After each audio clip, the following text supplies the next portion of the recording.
a really popular question that came in various guises is, should you get a fixed variable or tracker rate mortgage at the moment? Because obviously, just to give that context, with base rates so low and with talk of negative interest rates and things like that, I mean, what is your advice, Ben?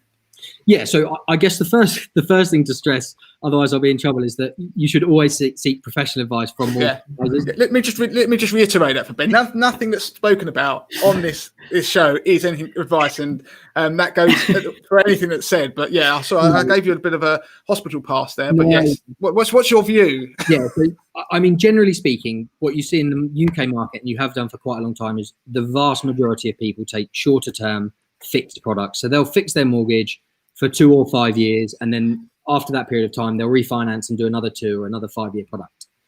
Generally speaking, that seems to be right for most people in the UK today. They like to have some form of certainty, 2 or 5 years, but they also like the flexibility that if they want to move house or they want to, their circumstances change, they can react in 2 or 5 years' time.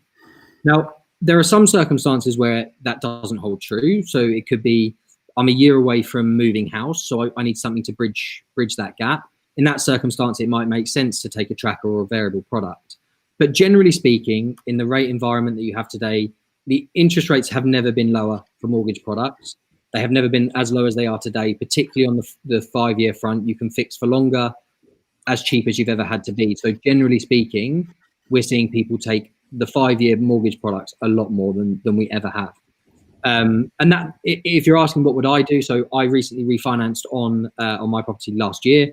I took a 5-year fixed rate product. That's because, as based on the same assumptions of what I've just said, rates have never been as low as they are. I don't think my circumstances are going to change in the next 5 years. And so I wouldn't be vulnerable to paying any penalties or anything that I would otherwise experience. Because that's the thing you have to really weigh up when you're looking at this decision, is how are your circumstances going to change within that period? And if you don't think they are, my advice would be take a fixed rate for as long as you would like.